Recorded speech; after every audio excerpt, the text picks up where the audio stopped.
नमस्कार उद्यमिता मित्र बिहार से अमित मधुकर एक बार बहुत ही इंटरेस्टिंग वीडियो लेकर आए हैं। आपको बताते थे कि पीएमईजीपी स्कीम जो है वो कितना बढ़िया स्कीम है। इस स्कीम के बारे में हम चर्चा करना चाहते हैं। एक लोन स्कीम है उसके बारे में, और लोन स्कीम कब से शुरू हुई, क्या क्या इसका जो सो फीचर है, इसमें कौन कौन अप्लाई कर सकता है, किसको किसको लोन हो सकता है, लोन क्यों नहीं हो सकता है, हमारा लोन क्यों रिजेक्ट हुआ, विषय वस्तु पर हम डिटेल से बात करेंगे। पहले हम जान लेते हैं कि योजना क्या है। आइए चलिए हम देखते हैं। ये पीएमईजीपी योजना से पहले एक लोन चलती थी, प्रधानमंत्री रोजगार योजना, PMRY। ये लोन 1 से 2 लाख रुपए तक मिलती थी।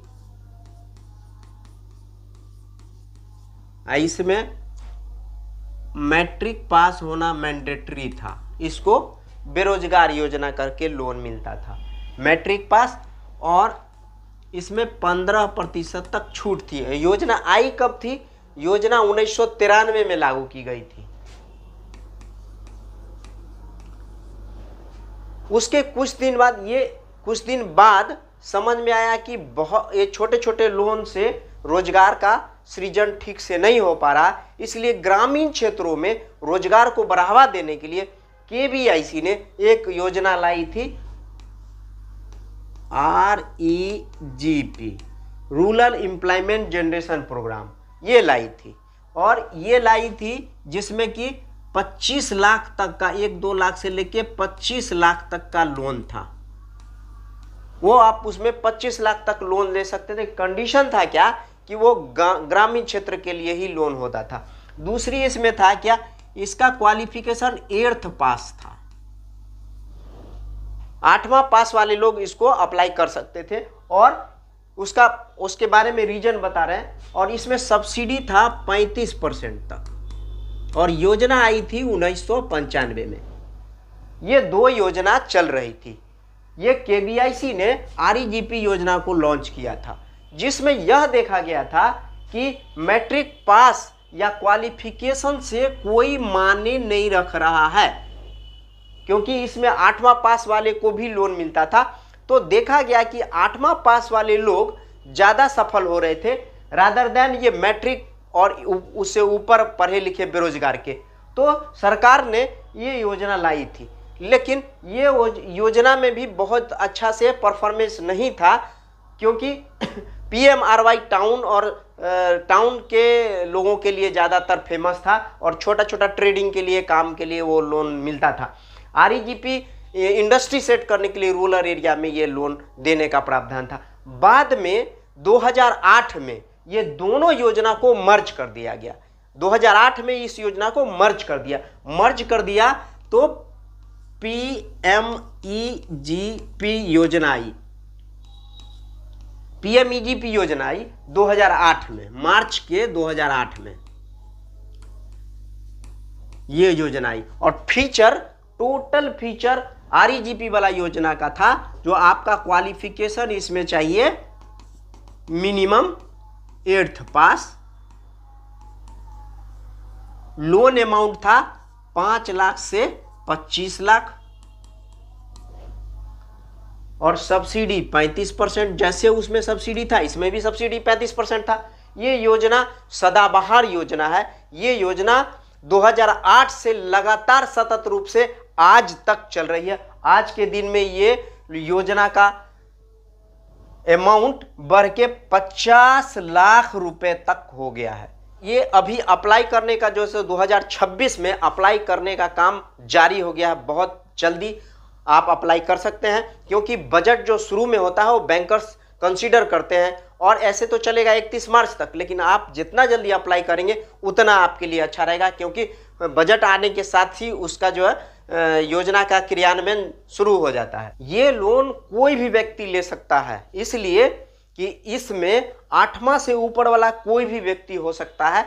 जो 18 से 60 साल के अंदर है उसको ये लोन मिल सकती है, क्योंकि देखा गया है कि पढ़ा लिखा ज़्यादा होना इस लोन के लिए कोई मायने नहीं रख रहा है। आप 8वां पास भी है तब भी ये लोन लेके अपना स्वरोजगार शुरू करते हैं। इसका उद्देश्य है कि गांव में छोटा छोटा इंडस्ट्री लगे। गांव के लोग जो बाहर जाके इंडस्ट्री में काम करते हैं वो उनको कहा जाता है कि आप स्किल सीख दिए हैं तो आप अपने यहाँ आइए और इंडस्ट्री सेट कीजिए। ये बहुत ही बढ़िया स्कीम है।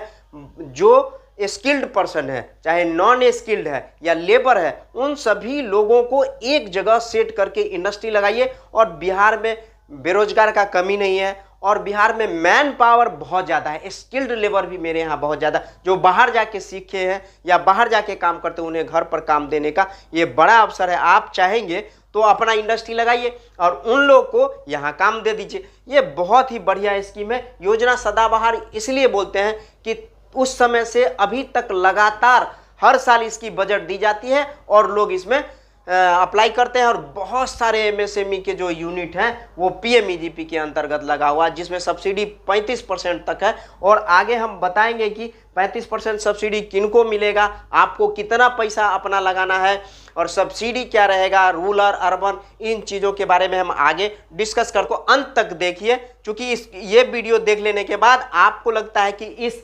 पीएमईजीपी के बारे में और कुछ जानने की कोई भी आवश्यकता नहीं रहेगी। चलिए हम आगे बात करते हैं। ये लोन किस तरह का, देखिए ये लोन कंपोजिट लोन है। कंपोजिट लोन में क्या होता है कि उसमें टर्म लोन भी होता है और उसमें वर्किंग कैपिटल। टर्म लोन का काम क्या होता है कि कोई भी कैपिटल एक्सपेंडिचर है आपका, कैपिटल एक्सपेंडिचर। कैपिटल एक्सपेंडिचर का मतलब हुआ कि आप मकान, मशीन, इंस्टॉलेशन या और भी कोई जो फिक्स एसेट्स जनरेट होता है उसके लिए भी कैपिटल लोन दिया जाता है। और उसके साथ साथ सीसी भी देने का प्रावधान है। सीसी कहने का मतलब है जब आप मशीन लगा लेंगे तो मशीन लगाने से तो आपका काम चलेगा नहीं, और जब बेरोजगार है तो पैसा तो आपके पास होगा नहीं होगा हम नहीं जानते हैं। अगर होगा तो आप मशीन लगा के आप काम चालू कर सकते हैं। लेकिन इस स्कीम का फीचर है, स्कीम का क्वालिटी है, इस स्कीम में मैजिक चीज है कि मशीन स्टार्ट करने के बाद आपको उसको ऑपरेशन करने के लिए वर्किंग कैपिटल देती है और वर्किंग कैपिटल आपको सीसी के रूप में मिलता है। यानी टर्म लोन और सीसी दोनों है, इसलिए इस लोन को कंपोजिट लोन कहते हैं। कंट्रीब्यूशन अपना लगाना होगा। बैंक कहती है, स्कीम कहता है कि जब आप लोन लेना चाहते तो आपका कुछ न कुछ उसमें निवेश होना चाहिए। तो निवेश क्या होना चाहिए, तो बैंक या योजना बोलती है कि 5% आप रिजर्व क्षेत्र में रिजर्व कैटेगरी के लोग हैं तो 5% आप अपना लगाइए, और जो नॉन रिजर्व कैटेगरी के लोग हैं वो लोग 10% अपना लगाइए और बाकी के 90% लोन होगा। और ये सारा संपत्ति आपका हो गया और आप लोन लेके कारोबार करिए, उसका बेनिफिट उठाइए। ये बहुत ही बढ़िया चीज है। इसमें आप आते हैं जनरल कैटेगरी से तो आपको 10% अपना अंशदान देना होगा, ठीक है। अगर आप नॉन रिजर्वेशन में हैं तो हर हाल में आपको 10% लगाना पड़ेगा। अगर आप रिजर्व कैटेगरी में आते हैं यानी कि रिजर्वेशन है, और रिजर्वेशन का मतलब यहां पर क्या है कि फॉरवर्ड के पुरुष को छोड़ के बाकी जितने लोग हैं वो सभी रिजर्वेशन में आते हैं। यहां तक कि अगर कोई फॉरवर्ड से आते हैं और वो फिजिकली डिसेबल हैं, वो लोग भी इस कैटेगरी में, रिजर्वेशन के कैटेगरी में आते हैं। इसलिए रिजर्वेशन और नॉन रिजर्वेशन में बहुत माइनर अंतर है। सिर्फ फॉरवर्ड के पुरुष को हम जनरल कैटेगरी में लगाते हैं। एलिजिबिलिटी की बात करते हैं, जो इस योजना में कौन कौन एलिजिबल है। तो एलिजिबिलिटी में हम देखते हैं कि 18 से 60 वर्ष के बीच का कोई भी व्यक्ति जो इंडस्ट्री खड़ा करना चाहता है उसके लिए ये योजना है, वो एलिजिबल है। वो कम से कम 8th पास होना चाहिए। अगर आप 5 लाख से ऊपर का लोन लेना चाहते हैं तो आपको 8वां पास तो होना ही चाहिए। अगर आप 8वां पास नहीं है तो 5 लाख के अंदर मिलता है। योजना जब शुरू हुई थी तो 5 से 25 लाख रुपया लोन मिलता था। कंडीशन था कि 5 लाख के लोग वो लोग थे जो पढ़े लिखे नहीं थे, वो 8वां से नीचे थे या 8वां तक 5 लाख रुपए तक का लोन मिलता था, और 5 लाख से अधिक लेने वाले के लिए मिनिमम 8वां पास होना मैंडेटरी था। तो 8वां पास है और आप भारत के किसी भी कोने का नागरिक है तो ये लोन आप ले सकते। तो पीएमईजीपी पोर्टल पर आपको दिखाई पड़ेगा। पीएमईजीपी केवीआईसी के पीएमईजी पोर्टल या ऑनलाइन पीएमईजीपी करते हैं तो आपको ये खुल के आ जाएगा, आपको सामने में ये पेज आपको निकल के आएगा। ये prime minister employment generation programme का एक डैशबोर्ड है, उस पर जाते हैं तो अप्लाई करने के लिए अलग अलग बटन दिखाई देता है। लेकिन आप नए एप्लीकेंट हैं, लोन लेना चाहते हैं, तो आप इस एप्लीकेशन फॉर न्यू यूनिट के लिए आप अप्लाई करेंगे। अगर मान लेते हैं कि हम अप्लाई करने के क्रम में हो सकता है कि कुछ त्रुटि रह गया या गलती हो गया या कोई चीज़ हम अपलोड नहीं कर पाए या डाटा मेरे पास उपलब्ध नहीं है, तो ऐसी स्थिति में हम आईडी पासवर्ड जनरेट होने के बाद हम बाद में रजिस्टर्ड एप्लीकेंट के टैब को खोल के आप उसमें फिर से अपलोड कर सकते हैं। के बाद आप उसको देखना चाहते हैं, ट्रैक करना चाहते हैं, स्टेटस देखना चाहते हैं, तो आपको रजिस्टर्ड एप्लीकेशन है इस बटन को खोलना पड़ेगा। इसको क्लिक करेंगे तो एक पेज स्टेटस वगैरह मिल जाएगा, या अमेंडमेंट फाइनल सबमिट नहीं दिए तो अमेंडमेंट का सुविधा देगा। और एक है सेकेंड लोन एग्जिस्टिंग, जो मान लेते हैं आप 50 लाख का योजना, 25 लाख का योजना है, किसी को उससे अधिक लेना है, अपग्रेड करना है, योजना में और भी पैसे की जरूरत हो, यानी आप यूनिट को एक्सटेंड करना चाहते हैं, तो जब यूनिट को एक्सटेंड करेंगे तो पैसे की जरूरत हो, तो पिछला प्रोजेक्ट को और आगे क्या लेना पड़ता है वो दोनों प्रोजेक्ट के हिसाब से अपग्रेडेशन के लिए अगर अप्लाई करना चाहते हैं तो कंडीशन है कि पिछला लोन आपका रीपेमेंट है, तब आप इस बटन पर जाएंगे और पिछला रीपेमेंट का सारा डिटेल, इनकम टैक्स, जीएसटी और टर्नओवर, ऑडिट, बैलेंस शीट वगैरह इसमें डालना पड़ेगा। और अपडेटेड प्रोजेक्ट रिपोर्ट, जो पिछला प्रोजेक्ट रिपोर्ट है उसके बाद जो updated according to old project, जो हम अपडेट प्रोजेक्ट बनाते हैं वो इसमें डालना पड़ेगा अप्लाई करने के लिए। तो ये चीज़ें आपको देखने को मिलेगी डैशबोर्ड पर। अब जब आप इसको क्लिक करते हैं, यानी कि एप्लीकेशन फॉर न्यू यूनिट के लिए भी हम बात करते हैं, और हम क्लिक करते हैं तो देखिए ऐसे खुल के एक पेज आएगा, ऐसे खुल के एक पेज आपको मिलेगा, ये पेज आपको मिलेगा। इस पेज में क्या क्या है सो देख लीजिए। अब एप्लीकेंट है उसका आधार नंबर यहाँ पर देना है, आधार नंबर 12 डिजिट का है वही देना है। इसके बाद दूसरा है कि आपका नाम क्या है, तो यहाँ पर अपना ABC जो भी नाम है आप नाम एंट्री करेंगे। उसके बाद एजेंसी पूछ रहा है यहाँ पर, तो आपको 3 तरह का एजेंसी आपको वहाँ पर समझ में आएगा। एक तो आपको KBIC लगेगा, एक DIC लगेगा और एक KVIB लगेगा, KVIB। तो खादी विलेज इंडस्ट्री कमीशन है जो इस योजना को चलाती है, स्कीम का नाम है पीएमईजीपी। और दूसरा जो है DIC से अप्लाई करते हैं, और तीसरा है KVIB से अप्लाई करते हैं, खादी विलेज इंडस्ट्री बोर्ड। ये 3 तरह के, और क्वायर बोर्ड भी आपको मिल सकता है, इसी में हम अप्लाई करते हैं। DIC का चर्चा सबसे ज़्यादा सुनाई पड़ेगा। KVIC का ऑफिस स्टेट लेवल पर है, और DIC जो है जिला उद्योग केंद्र, डिस्ट्रिक्ट इंडस्ट्री सेंटर, हर जिला में उसका ऑफिस है। तो जब हर जिला में ऑफिस है तो आपको सबसे फिजिबल DIC लगेगा। तो अगर KVIC में आपने अप्लाई किया है तो वो किस स्टेट का है, तो हम मान लेते हैं बिहार से संबंध रखते हैं तो बिहार लिख देंगे, जिला से संबंध रखते हैं तो लिख देंगे पटना। उस लीगल टाइप क्या है, यानी आप प्रोप्राइटरशिप हैं या कोई कंपनी है, SHG हैं, ग्रुप है, क्या है। अगर आप इंडिविजुअल हैं तो आप यहाँ इंडिविजुअल सेलेक्ट करेंगे, और इंडिविजुअल सेलेक्ट करने के बाद आपसे पूछ रहा है जेंडर क्या है, तो मेल फीमेल आप इसमें डालेंगे। इसके बाद आपसे पूछ रहा है डेट ऑफ बर्थ, तो डेट ऑफ बर्थ का फॉर्मेट क्या है कि मान लेते हैं 1/1/2001, ये अगर आपका डेट ऑफ बर्थ है तो आप ऐसे करके डैश डैश दे के भरेंगे। ठीक है, एक बार फिर से बता देते हैं, 01-01 इस फॉर्मेट में आप भरेंगे, वो एज कैलकुलेट करके यहाँ पर बता देगा कि आपका एज कितना है। अब आपको पूछ रहा है कैटेगरी, तो यहाँ पर आप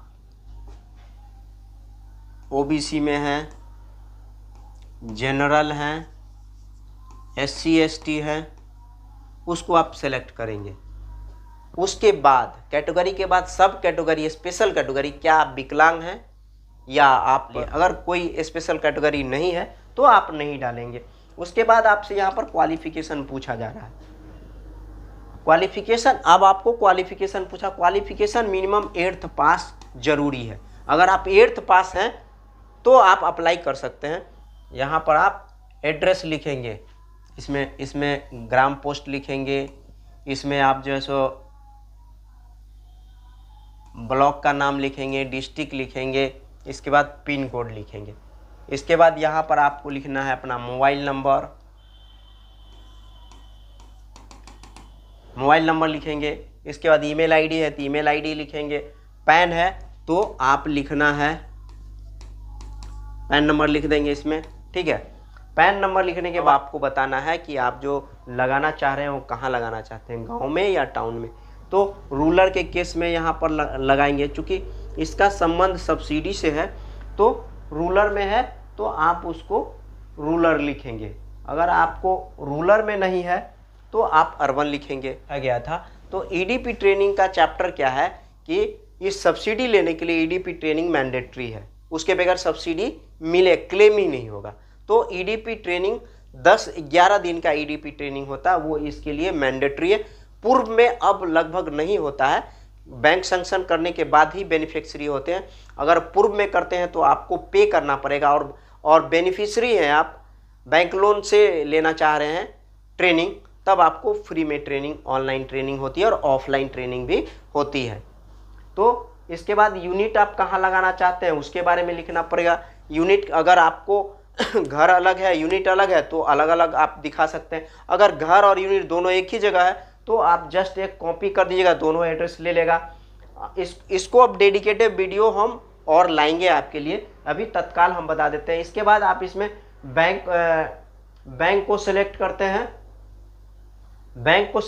हैं, कौन सा बैंक में आपको भेजना है तो बैंक सिलेक्ट करते हैं, और बैंक सिलेक्ट करने के बाद जो है आपको उसका आईएफएससी कोड डालना पड़ता है, एड्रेस क्लिक कर देते हैं। उसके बाद आपसे पूछता है क्या दूसरा भी बैंक है, तो दूसरा बैंक वगैरह का कोई चक्कर है नहीं, आप जस्ट इसको सबमिट कर सकते हैं। एक नीचे है कि आपको इस योजना के बारे में जानकारी कैसे मिली, तो आप जो आपको अच्छा लगेगा या जैसे भी जानकारी मिली है उसमें आप लिख सकते हैं। आगे चलिए हम बात करते हैं सब्सिडी के बारे में। तो सब्सिडी के बारे में अभी जस्ट बता देना चाहता हूँ कि अगर आप रूरल एरिया में आते हैं, आपका घर रूरल एरिया में है और रिजर्वेशन में आते हैं, SC ST OBC वुमन और एक्स सर्विसमैन, अगर इस कैटेगरी से आते हैं तो अपना पैसा आपको 5% लगाना पड़ेगा। 95% बैंक लोन होगा, और बैंक लोन हो गया 95%, और सब्सिडी हो जाएगा आपको 35%। यानी 5% अपना लगाइए, 95% बैंक देगा, काम चालू हो गया। और छूट के तौर पर 35% आपको आपके खाता में 3 साल के लिए TDR करके रख दिया जाता है, और ये 35% जो सब्सिडी का अमाउंट है वो आपको तीसरा साल आपके बचत खाता में वो पैसा मिलेगा। अभी तुरंत ये पैसा नहीं मिलता, ये TDR के रूप में 3 साल के लिए लॉक कर दिया जाता है। अगर मान लेते हैं आप जो है रूरल एरिया में रहते हैं और नॉन रिजर्वेशन में हैं, नॉन रिजर्वेशन का मतलब होता है कि आप जनरल कास्ट से आते हैं, यानी SC ST OBC, महिला, दिव्यांग और एक्स सर्विसमैन से छोड़ के तो कौन सा बचता है, फॉरवर्ड के सिर्फ मेल पर्सन बचते हैं जिनको 10% अपना लगाना होता है प्रोजेक्ट में, और 25% सब्सिडी होता है, और बैंक लोन उनको 90% होता है। यानी कि फॉरवर्ड के सिर्फ पुरुष हैं तो 10% आपको अपना लगाना होगा और 25% सब्सिडी होगा, 90% लोन होगा। यानी 90% लोन में 25% घटा देते हैं, वही एक्चुअल अमाउंट आपको वापस करना है। अगर अर्बन के केस में लेते हैं, अर्बन का केस में लेते हैं कि अगर आप टाउन में रहते हैं और रिजर्वेशन में आते हैं, SC ST OBC वुमन और डिसेबल पर्सन है कोई या एक सर्विसमैन है, तो अगर टाउन में रहते हैं तो आपको 5% तो अपना अंशदान लगाना ही है नॉन रिजर्वेशन के केस में, पर सब्सिडी का अमाउंट यहाँ पर घट जाएगा। आप अर्बन एरिया में रहते हैं और नॉन रिजर्वेशन में हैं। नॉन रिजर्वेशन को फिर से समझते हैं।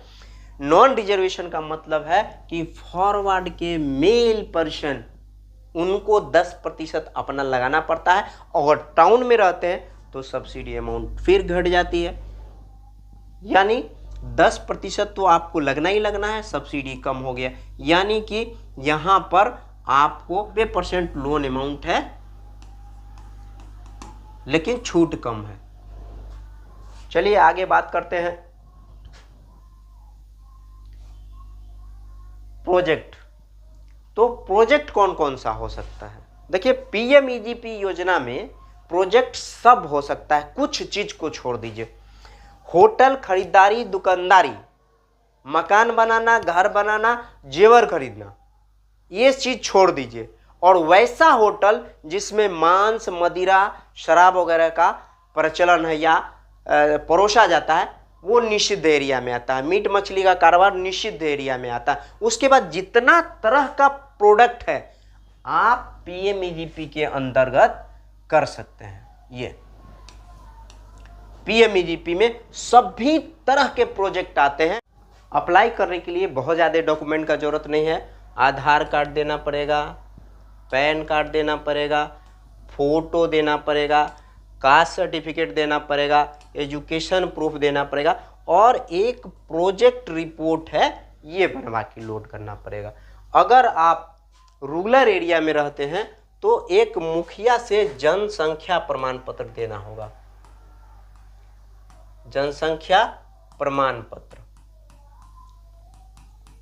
अगर टाउन में है तो उसकी भी जरूरत नहीं है, सिर्फ गांव में इसकी जरूरत पड़ती है। अगर गांव में घर है तो आपको जनसंख्या प्रमाण पत्र देना पड़ेगा, अगर टाउन में घर है तो इसकी जरूरत नहीं है। और इसमें एक महत्वपूर्ण चीज और हो गया, प्रोजेक्ट रिपोर्ट। अगर मान लेते हैं कि आपको प्रोजेक्ट बनाने में दिक्कत हो रहा है तो आप हमसे संपर्क कर सकते हैं। 2 दिन में आपको बेहतरीन DPR बना के देंगे। DPR का मतलब होता है डिटेल प्रोजेक्ट रिपोर्ट, इसको बैंकेबल प्रोजेक्ट रिपोर्ट भी बोलते हैं। इसी आधार पर बैंक फिनांस करता है। अगर प्रोजेक्ट रिपोर्ट में कोई प्रॉब्लम है, इंडिया के किसी कोने में है, आप हमें प्रोजेक्ट रिपोर्ट बनने के लिए दे सकते हैं। हम बेहतर से बेहतर प्रोजेक्ट आपको बना के देंगे जो फिनांस होगा। इस प्रोजेक्ट रिपोर्ट पर भी डिटेल में हम वीडियो, एक डेडिकेटेड वीडियो आपके बीच में हम रखेंगे। CGT SME के बारे में थोड़ा सा बता दें। क्रेडिट गारंटी ट्रस्ट फंड करके एक स्कीम है, और स्कीम क्या है बता देते हैं। स्कीम है कि अगर जैसे हमारा इंश्योरेंस है, हम मर गए तो LIC पैसा देता है या जो भी इंश्योरेंस कंपनी है वो पैसा देती है।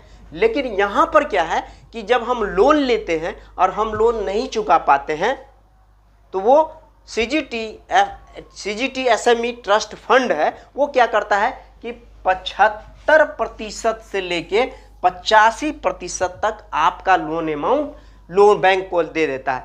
सपोज कीजिए यहाँ पे एक हम उदाहरण देते हैं। मान लेते हैं आपने बैंक से 100 रुपया लोन लिया और 100 रुपया में आप जो है सो कुछ दिन बाद यूनिट नहीं चला, बंद हो गया, किसी कारण से ये बंद हो गया, तो बैंक को तो पैसा नहीं मिला। बैंक को पैसा नहीं मिला तो क्या करेगा बैंक आप पर क्लेम करेगा, आपसे सरपेशी करके वसूलने के लिए दबाव डालेगा, या फिर आप उसको जो है नहीं दे पाएंगे तो आपका सिविल खराब हो जाएगा। तो क्या करती है बैंक कि आपसे 0.55% टोटल प्रोजेक्ट का कॉस्ट लेती है,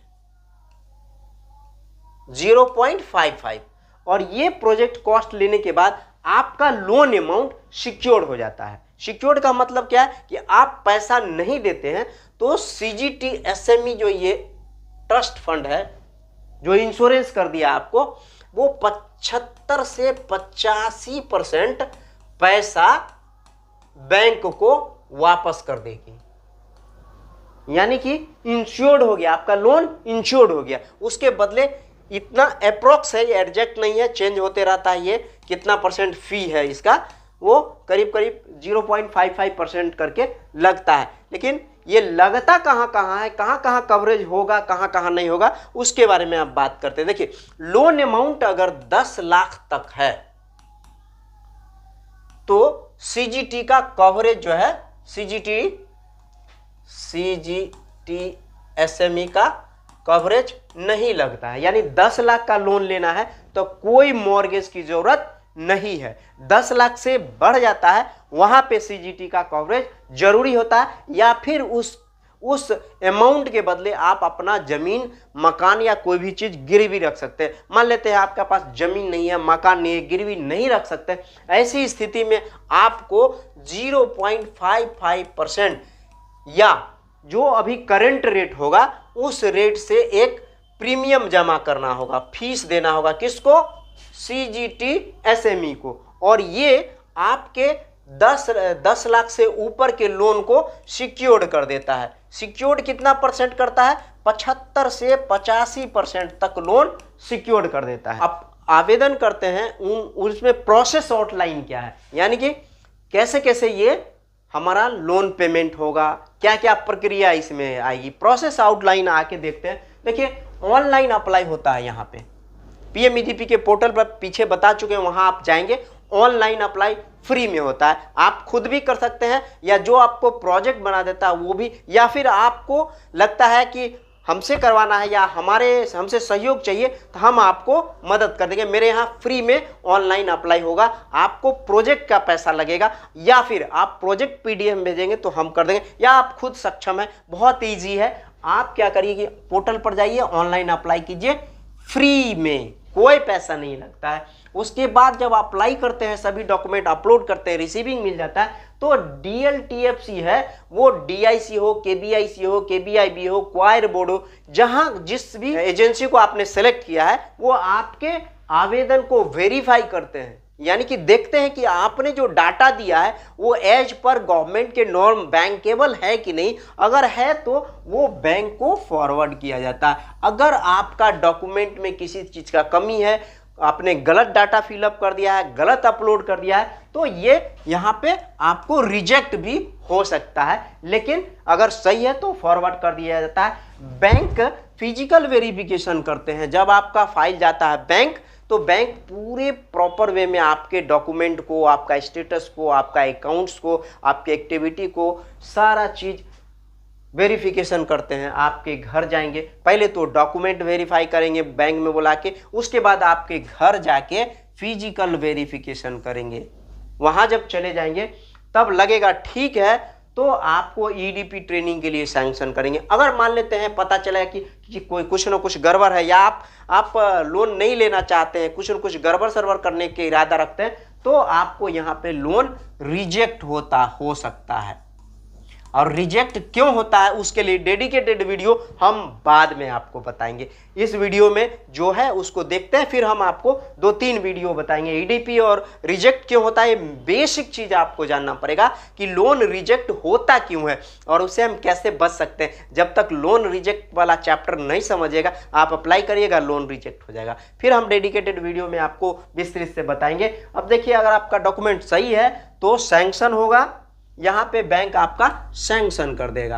अगर सैंक्शन कर देता है तो ईडीपी ट्रेनिंग के लिए आपको बोलेगा, क्योंकि ईडीपी ट्रेनिंग के बगैर डिसवर्स नहीं करेगा और सब्सिडी क्लेम नहीं होता है। तो आपको 11 दिन का मैंडेटरी ईडीपी ट्रेनिंग है, और ये ट्रेनिंग के बाद आपको डॉक्यूमेंट कुछ मांगा जाएगा। एक उद्यम रजिस्ट्रेशन बोलेगा करवा के दीजिए, अकाउंट ओपनिंग होगा, 2 तरह का अकाउंट खुलेगा, एक टीएल अकाउंट, एक सीसी अकाउंट।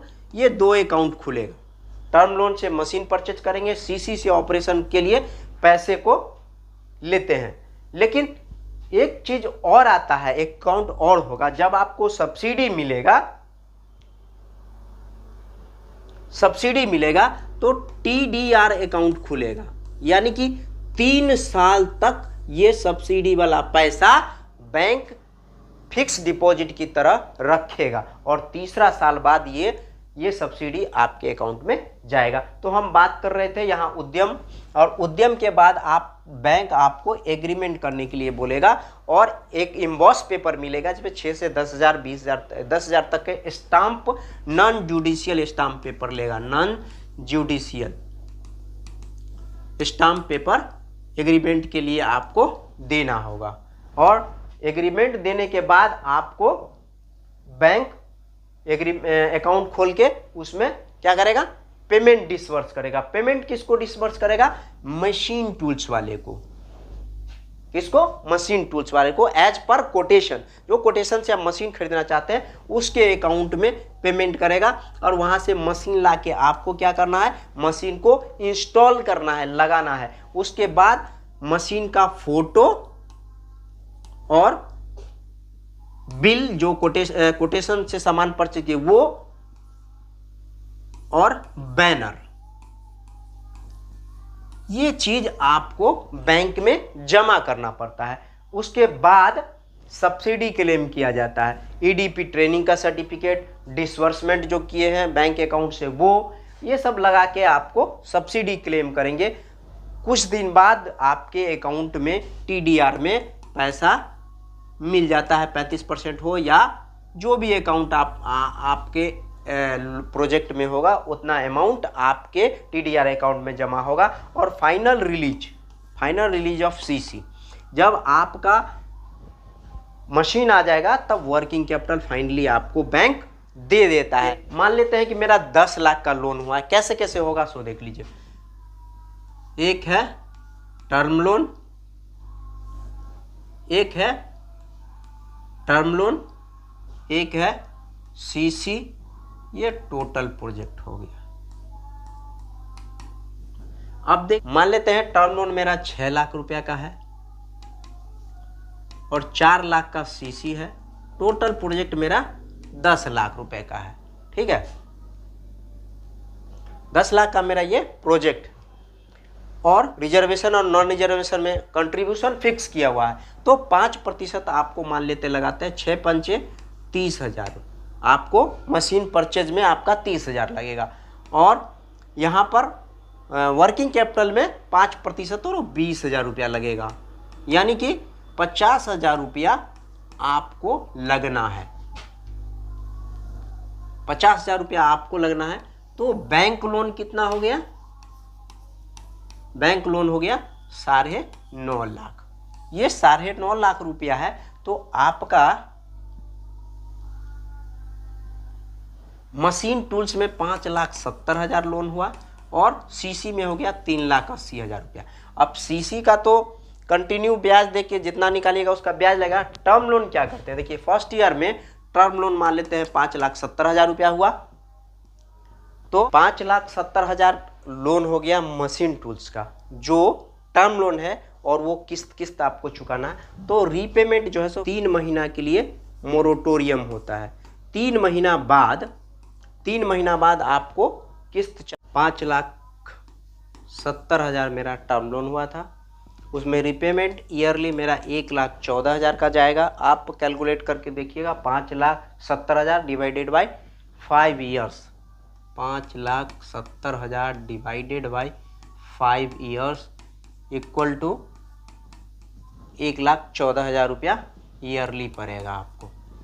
ठीक है, इसके बाद आप जो है इसमें से इंटरेस्ट देंगे तो 5,70,000 का एट द रेट ऑफ 10% हो जाता है आपको 57,000 रुपये। ठीक है, अब जब बैलेंस देखते हैं तो 4,56,000 रुपया बैलेंस बच जाता है। चूँकि एक साल में हम 1,14,000 दे देते हैं, 57,000 रुपया इंटरेस्ट दे देते हैं, यानी मेरा EMI बनेगा ये दोनों को जोड़ के, ये को जोड़ के मेरा EMI बनेगा 1,71,000 रुपया। ठीक है, ये सालाना EMI बनेगा। दूसरा साल आपका 4,56,000 है, फिर आप 1,14,000 रुपया देंगे, वापस करेंगे, इसका आपको इंटरेस्ट लगेगा 45,000 रुपया, आपका बैलेंस बचेगा 3,46,000 रुपया आपको बच जाएगा, क्योंकि 4,56,000 में से 1,14,000 देते हैं तो 46,000 रुपया, 3,42,000 है, सॉरी 3,42,000 रुपया आपको बचेगा। और EMI आपका बनेगा ये दोनों का जोड़ के, यानी 1,59,000 रुपया आपका EMI बनेगा। और तीसरा साल ये मैजिकल ईयर है, यहीं पर आपको सब्सिडी वापस करती है, यानी सब्सिडी जो गवर्नमेंट दी है वो आपके फिक्स डिपॉजिट में 3 साल के लिए था, तो यहाँ पे आपका 3,42,000 रुपया बच गया है। फिर आप वहाँ पर 1,14,000 रुपया देंगे तो आपको बच जाएगा 2,58,000 रुपया। कितना हो गया? 3 4 56, 4 56 माइनस 1 14, 3 42 माइनस 1 14,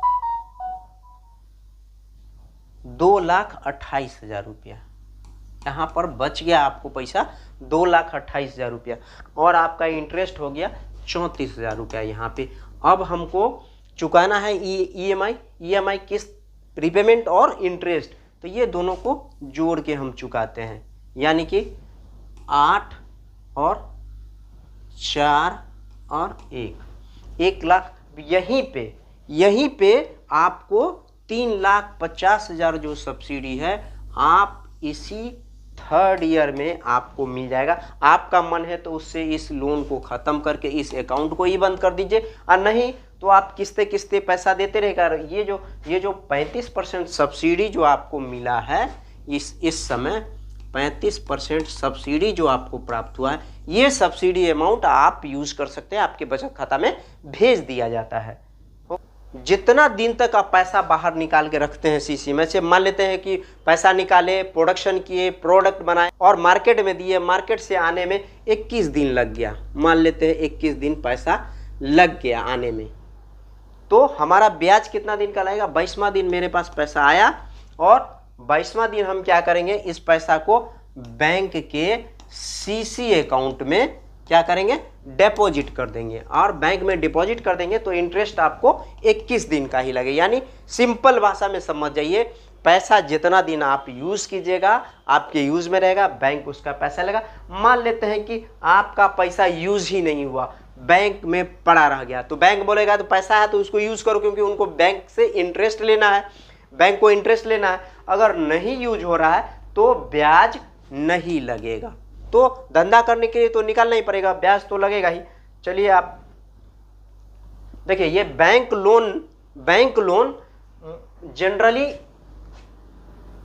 2 से 6 महीने में हो जाता है, बैंक के रिस्पांस पर और आपके प्रेजेंटेशन पर डिपेंड करता है कि क्या आप बैंक को समझा पाए कि नहीं, ये प्रोजेक्ट प्रॉफिटेबल, आप जो पैसा दीजिएगा उससे कमाएंगे, इतना प्रॉफिट होगा, मेरा घर चलेगा, और आपका रिपेमेंट भी सदा देंगे। ये अगर बैंक समझ गया तभी जाके लोन देगा, अदरवाइज लोन रिजेक्ट होता है। मोस्ट ऑफ द केसेस आप प्रेजेंट ही नहीं कर पाते हैं अपने लोन को, आप फिजिबिलिटी नहीं बताते हैं, आप प्रॉफिटेबिलिटी नहीं बता रहे हैं, बैंक क्या करता है, प्रोजेक्ट को रिजेक्ट कर देता है। आप समझते हैं कि हमारे पास सब जानकारी होते हुए भी सिर्फ प्रेजेंटेशन बहुत मायने रखता है लोन के लिए। देखिए, आपका लोन रिजेक्ट होता है, रिजेक्ट होने का मतलब वीक नॉलेज, आपको नॉलेज नहीं है, आपका नॉलेज कम है। जिस प्रोजेक्ट के बारे में जा रहे हो उसको DPR को बढ़िया से पढ़ लीजिए, और RD का R&D भी कर लीजिए, उसको रिसर्च कर लीजिए, उस product market rate, market trend, हर चीज़ को समझिए, क्योंकि बैंक बात करते करते आपको फंसा देगा और लोन रिजेक्ट कर देगा। दूसरा है लैक ऑफ कॉन्फिडेंस, बैंक से बात कीजिए कि सर मैं पैसा से लोन से काम करूंगा ही, आप दीजिए चाहे ना दीजिए, नहीं भी दीजिएगा तब भी हम धंधा करेंगे। बहुत कॉन्फिडेंट में है तो वो समझ जाएगा चलो ये करने वाला बंदा, उनको लोन के लिए हाँ कर देगा, अदरवाइज रिजेक्ट कर देगा। इसके बाद मॉर्गेज वगैरह, बहुत सारे केस में अगर प्रोजेक्ट बड़ा है, आपका मॉर्गेज सपोर्ट नहीं करता है तो आपका लोन नहीं होगा। यहाँ पर CGT SME का सपोर्ट लेना पड़ेगा, और आपको अवेयरनेस रहेगा तभी आप बात कर सकते हैं। आप बता ही नहीं पाएंगे कि हमको मॉर्गेज नहीं है तो CGT का कवरेज है, या वो आपको वहाँ तक पहुँचने नहीं देगा और लोन रिजेक्ट होगा, या आपका पहले से यूनिट है, अगर कोई यूनिट पहले से आपका है तो आप इस योजना के पात्र नहीं है, क्योंकि ये लोन ओनली उनके लिए है जो बेरोजगार है और नया धंधा। दूसरी बात है, फिजिबिलिटी और प्रॉफिटेबिलिटी की चर्चा आपको करना हो, हमेशा बताना होगा इस प्रोजेक्ट में इतना फायदा है और इससे बैंक आसानी से बैंक को हम पैसा सधा सकते हैं। और दूसरी है कि अगर आपने पहले, आप या आपके घर में कोई भी व्यक्ति लोन ले चुका है तो इस लोन का फायदा आपको नहीं मिलेगा, क्योंकि सिंगल फैमिली सिंगल सब्सिडी है। सिंगल फैमिली में एक परिवार में एक ही आदमी को सब्सिडी केवीआईसी का मिल सकता है।